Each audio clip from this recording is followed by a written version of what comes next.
telling me what I can't do. That advisor was also just like, oh my goodness. I remember she told me, and I quote you not, you'll be lucky if you even get into the program. She's like, honestly, with your GPA, you're probably not going to get into it. But I mean, you can try. What's up, guys? It's Michelle. Welcome back to my channel. Welcome back to another video here on Chats with Michelle. What's up, guys? How's it going? We are going to be talking about college as an adult. Like, you know, being in college in your later years of adulthood. Well, I'm saying later years. There's some people who are watching this probably like, girl, you are not in your later years. But it's not your typical, you know, 18 to 22 type situation or 18 to 21. I don't know. So I kind of wanted to just talk about that. My feeling, do I think it's even worth it at all? Do I recommend it? All of those things, all of that jazz. So if you're interested in absolutely anything that I got to say, then just keep on. Like I said, we're going to be talking about college as an adult. And I originally got this idea or this whole topic from a video that was recommended to me on YouTube. I'll go ahead and link it in my description box below. I thought it was a really great video. I liked hearing her point of view, and I thought, oh my gosh, I should share my point of view about how I feel about, you know, the whole thing with college, etc. As you guys know, here on this channel, we focus on navigating adulthood and pursuing purpose. And in today's video, we're going to focus a lot on navigating adulthood and what that looks like for me anyways in this season. So now let's get into the reason. About years later, after like my earlier 20s, a few years ago when I turned 25, I was like, you know what? I'm gonna go back to school. But let's talk about the reasons why I decided to go back to school a couple of years ago for myself, and this time not for, you know, everyone else. So the first reason was that I am a lot more mature now. So because I was a lot more mature and I had a lot more of like my head on my shoulders, and I was a lot more clear about what it was that I wanted to do, I had a focus. I knew exactly what I was going for, what I was going in for, etc. And one of those things also was that I wanted to go to college debt free. So a lot of young people, I think, make the mistake. Well, I don't want to say make the mistake. Everyone has their own journey and their path that they go along, especially older people too, who may be like medical school, etc. But I know a lot of people who take the route of, you know, getting into like student loan debt, etc. like that. So with me being older and me being sure of what it was that I wanted to go and study, I said to myself, okay, we're going to do this, but we're going to do it absolutely debt free. And I was able to get my 2-year degree debt free. So I said, I'm just going to go ahead the same way. The second reason is because I honestly just wanted to finish what I started. I had this really bad habit, or I would say a character flaw, when I was a lot younger, that I would quit anything that got too hard when I started. There's so many things, or I feel like places that I could have been, you know, everything happens for a reason. So we're not saying that we're regretting anything in life, but there are so many things that I started and I stopped. And honestly, college was one of those things that I just had this monkey on my back. And I just wanted to go and finish the thing that I decided to start, you know.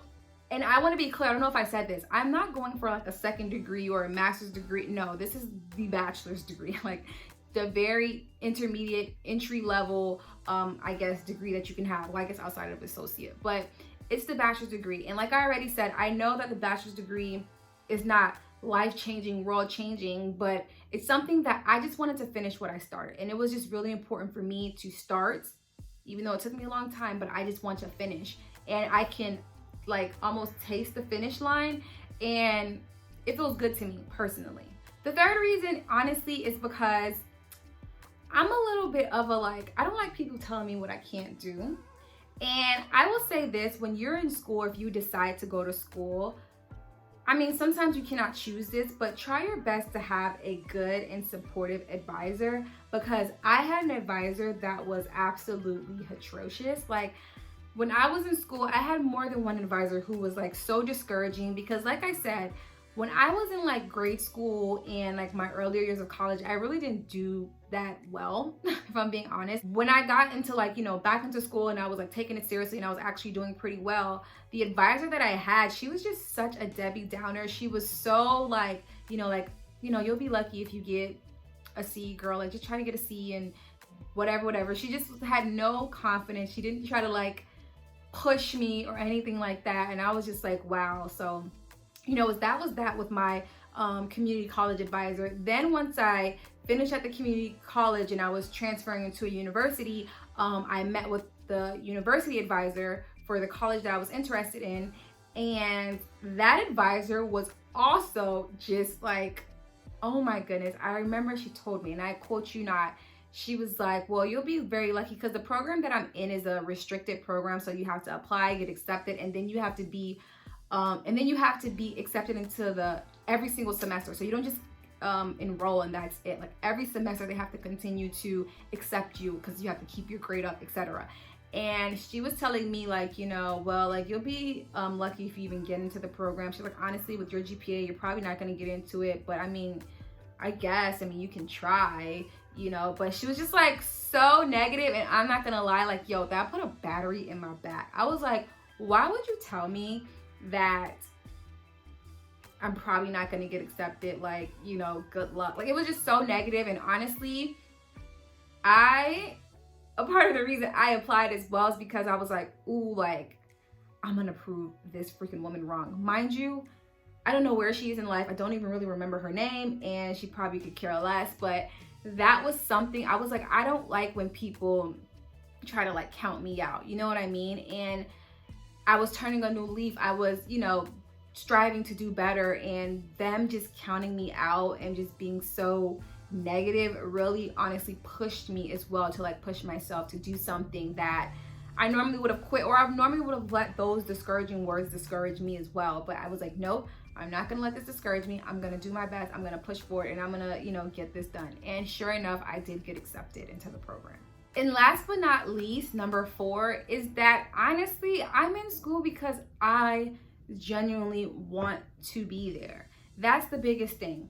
After I got my 2-year degree at the community college, I took another 2-year leave of absence. I don't necessarily recommend that you do something like that because it's just like once you get out of the groove, it's hard to get back into the groove and everything. But like I said, once I got that 2-year degree, I realized that I wasn't going to school for myself, and I was just trying to like prove to like, I don't even know, right? And you might say this, well, but did you just say that about that advisor? Well, no, that was different. By then I had already made a decision in myself and in my own heart that I wanted to go. The other time was just super unhealthy. But once I made that decision that I wanted to go back to school, it was absolutely for me, only me. And I told myself the only way I would go back is by these different ways. If I knew exactly what I wanted to do, if I knew exactly how I was going to be paid for, i.e. I would not be getting into any debt for it, because I don't want, like, you know, with college being what it is now and degrees being what it is, I don't want to have this debt to follow me. You know what I mean? But, and it was going to be exactly something, like I said, that I wanted to study. And what I'm studying, which I said is in more so like media and production and things like that. For me personally, that's why I'm there. I'm there to learn and to educate. Like I said, there are lots of other options and different paths and ways that you can take online. This is a very expensive route. I will be honest and say that. And I always say that because it's the truth, and I want to tell you guys the truth. It's a very expensive route, but it's worth it if it's worth it to you and you know why you're doing it, the purpose you're doing it, exactly what you want to do with it. And not saying that you have to have everything planned out, but you know that you're doing it for you because it's something that you really enjoy. And I realize with me, I guess with my head being, you know, on a little bit tighter and more secure, but also I do exceptionally well in school now because I know exactly why I'm there. And also it's easier for me to like kind of like get in and get out because it's just like I know what I'm doing, I know what I'm there for, and I'm super focused and I'm just trying to get it over with. But anyways, guys, that's pretty much the end or my whole spiel on the reason why I decided to go back to college in my older, you know, adulthood, right? And why it's important to me and why I'm doing it. And maybe that'll give you a little bit of insight on maybe if you're deciding to go back to school or not. I mean, it could be literally this video could help you with, you know what? Yes, I do actually want to go back to school. Or it might be, you know what, she made some really valid points. I don't want to go back to school, or I'm not gonna finish, or whatever it is. But, you know, whatever the decision is, make sure it's your own decision and you know why you're doing it and what it means, I guess, personally to you. So anyways, guys, as always, thank you so much for watching this video. Be sure to like, comment, subscribe. You can share this video if you would like to. My Instagram is right there where you can go ahead and follow me. And I will see you guys in the next video here on Chats with Michelle. Bye-bye, you guys. Peace out.